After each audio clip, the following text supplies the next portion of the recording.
एक प्रश्न हमारे पास बार बार आता रहता है। कुछ ऐसी परिस्थितियां होती हैं, घर वाले नहीं मान रहे, या पति है तो पत्नी नहीं मान रहे कि आप दीक्षा ले लो या भगवत मार्ग में, बट आपसे नाम सुन लिया या आपसे ले लिया, राधा राधा है, राधा वल्लभ श्री हरिवंश, बट वो कह रहे हैं कि क्या इसी जब से उनको निकुंज की प्राप्ति या सहचरी भाव में प्रवेश हो जाएगा, क्योंकि हम उसी भाव में जाना चाहते हैं। हाँ, उसका फल ये होगा कि जब वो तन्मयता पूर्वक राधा नाम जपेंगे तो उनको ऐसी परिस्थिति प्राप्त हो जाएगी, जो विघ्न हो रहे हैं वो शांत हो जाएंगे और उनको गुरुदेव के मंत्र की प्राप्ति हो जाएगी। उस निष्ठा पूर्वक उसे जपते रहे, आगे का जो कार्य है वो खुद नाम कर देगा। बट वर्तमान में महाराज बहुत प्रतिकूलताएं ऐसा उनके भाव से लगता है कि आ रही हैं। पर राधा राधा जपने में क्या है? अब मान लो घर में ऐसी प्रतिकूलता, वो बहू है, अब परिवार के लोग पसंद नहीं कर रहे हैं तो कंठी मत बांधे, तिलक ना लगावे, केवल राधा राधा करते अंदर ही अंदर, और कभी कभी एकांत में प्रभु से रो दे कि हमारी व्यवस्था को आप देख रहे हैं, क्या कभी मुझे ऐसा जीवन मिलेगा? तो वो कर तुम अकर तुम अन्यथा कर तुम सर्व समर्थ हो, परिस्थिति को सुधार देंगे, उनको देर नहीं लगेगी और निश्चित गुरुमंत्र की प्राप्ति होगी। और चाहे वो अंतिम समय ही क्यों ना हो, जरूरी थोड़ी कि हम संतों के पास जाके ही गुरुमंत्र लिया जाए। कभी कभी ऐसे एकांतिक भक्तों के यहाँ स्वप्न में जाकर के उपदेश दे दिया जाता है, उनको मंत्र दे दिया जाता है, तुम्हारी परिस्थिति ऐसी, तुम अंतिम समय तक उसे कल्याण के मार्ग में प्रशस्त ही कर देंगे। अगर निष्ठा है, भावना है, तो बाहरी व्यवहार में गुरुमंत्र ले या ना ले, उसका काम हो जाएगा, पक्का हो जाएगा, संशय करने की जरूरत नहीं, पर इसमें निष्ठा की जरूरत है। एक बार भाई जी श्री हनुमान प्रसाद पोद्दार जी के चरित्र में आया कि एक नौ किशोरी लड़की भाई जी के उपदेश पढ़कर उनको गुरु मान करके और छवि उनको मिली, तो वो विराजमान एकांत बंद कमरे में साधना करती। बहुत वर्ष हो गए थे, सब लोग आश्चर्यचकित थे, मोहल्ले के भी, परिवार के भी, किसी से संभाषण नहीं, किसी से मिलना नहीं, पर रात दिन भगवान नाम जप करना, भाई जी को गुरु मानना। एक दिन भाई जी अचानक उनके दरवाजे पे पहुंचे और खटखटाया दरवाजा। किसी की हिम्मत नहीं होती थी उसकी एकांत निष्ठा देख करके। जब दरवाजा, तो एक जैसे कोई यंत्रवर दौड़कर दरवाजा खोला, जो खुला तो जिनकी छवि विराजमान थी वही सामने खड़े थे। और उसकी क्या दशा हुई होगी उस भावुक भक्त की।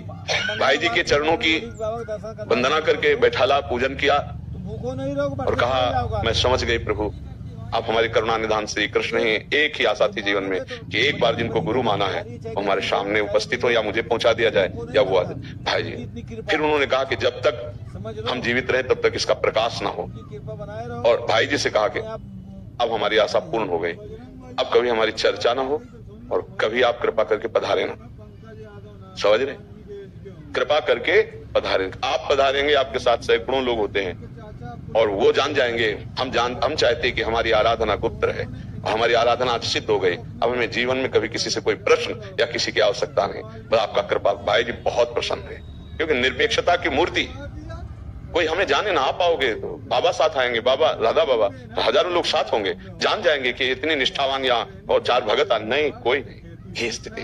तो हम अगर गुरुनिष्ठ हो जाए, देखो नाम जब शुरुआत तो किसी न किसी महापुरुष के वचनों से होती है, ऐसा नहीं कि कोई अपने आप जपने शुरू कर दे, ऐसा नहीं होता। किसी न किसी संत के वाक्य जब कान में पड़ते, मत कीरति गति भूति भलाई, जब जय जतन जहां जय पाई, सो जानो सत्संग प्रभाव लोको वेदनान, हम उसी संत को गुरु मान लेते हैं। राधा राधा मान लिया, राधा राधा राधा रटना शुरू। अब आगे का जो कार्य वो राधा नाम करवा देगा, गुरु व्यक्त अव्यक्त रूप में आकर दीक्षा दे देंगे, उसका काम बन जाएगा। नाम को पकड़ ले।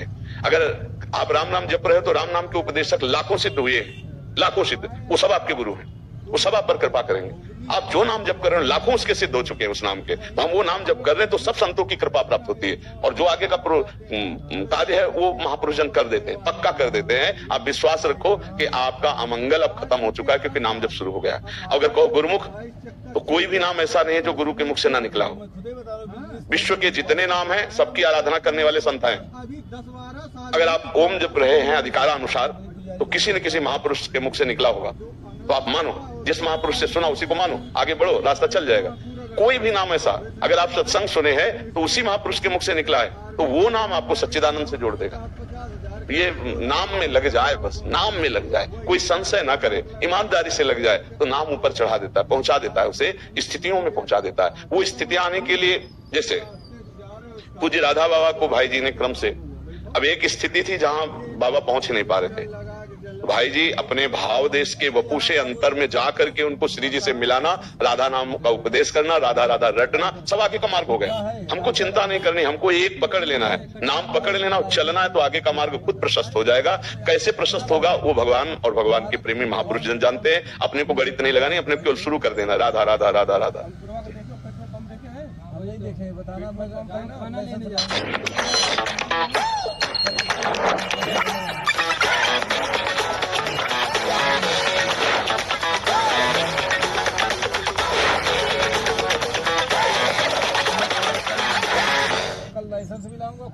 He's going to break the record.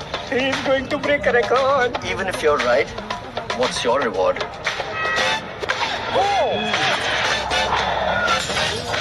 If you want to predict, better predict not very much and win big. It's 100% fun, safe and secure. Marry Match. Play now. महर्षि आप 20 वर्ष बनारस में रहे और कट्टर उपासक रहे हैं, मतलब भोले बाबा और माँ पार्वती के। महर्षि आपके कोई अनुभव जो हमारे साथ जैसे साधकों को एक भी वृत्ति अन्य न हो और अनन्य भाव से आराध्य देव का चिंतन होने लगे तो चमत्कार प्रकट होगा। तो महादेव का मंत्र जपते जपते राधा रानी तक का मंत्र कैसे करने लगे थे आप?